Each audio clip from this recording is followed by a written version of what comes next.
Hey everyone, let's go over the count function and some of the different variants and uses of this function. So here we have a sample data set, which is just a high school class schedule where you have 8 periods, 7 classes, 1 free period. It says which wing of the school the class is in, and if it's a required course or not.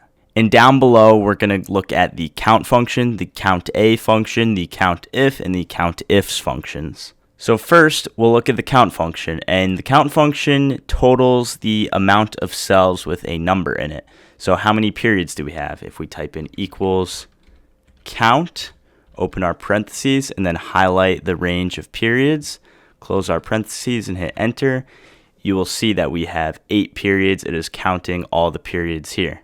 And it's counting the amount of cells with a number in it. That's what the count function does. So if we take period 1 and get rid of it, now the count is up to 7, even though 8 different cells are highlighted.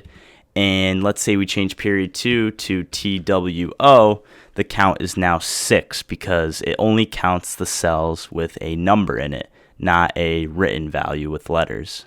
And then we can undo those real quick. Just to show you, this is not a sum function. A sum function equals sum, and then we highlight all those periods. The sum function is totaling all those numbers together. The count, again, is just telling you how many cells have a numerical value in them.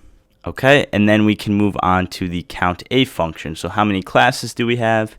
We type in equals COUNTA. Open our parentheses, highlight this range, and then hit enter. You'll see COUNTA returns 7 classes, and the COUNTA function is telling you cells that have either a numerical or a written value in it. So if we filled in the 4th row, then COUNTA goes back up to 8, and the difference here versus the count function is that words and letters, non-numerical values, are counted as well. Next, we'll move on to the COUNTIF function, and the COUNTIF function is counting based on contingencies. So, for example, if we type in equals COUNTIF, open our parentheses, the range will be this data with the wing. We add a comma in the criteria. We can type in quotations, east, end quotations. So now what this should do is count the amount of cells that are titled east. If we hit enter, it will tell you that 5 of our classes are in the east wing. And you can see if we changed one to west, that the COUNTIF function will change, but we can undo that for now. One other thing I want to show you with the COUNTIF function is that you don't have to type out that desired east. If we delete that part of the function and we just click a cell that is titled east and hit enter, it will still show 5 because it is summing D3 to D10, and the criteria it is checking against is D3, which is east. And then finally, that brings us to the COUNTIFS function, which is the same thing as COUNTIF, except you can use multiple different criteria. So in the last one, we counted all the classes in the east wing, but for this one, let's count all the classes that are in the east wing as well as they are a required class.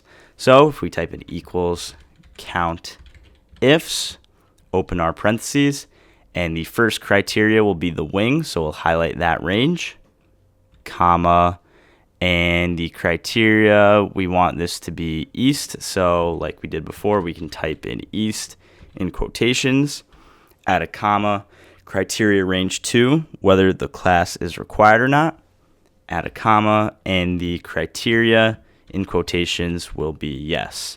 So this should return all the east wing required classes, and we hit enter, and there are 3. You'll see east yes, east yes, east yes, there are 3, and that is correct. So that's basically it for these count functions. You have the count function, which counts the amount of cells with a numerical value, the COUNTA function, which counts the amount of cells with any value, numerical or characters, letters, the COUNTIF function, which counts based on a criteria, and the COUNTIFS function, which counts based on 1 or 2 or 3 or even more criteria. You could keep going with that. So I hope you learned something about these count functions from this video.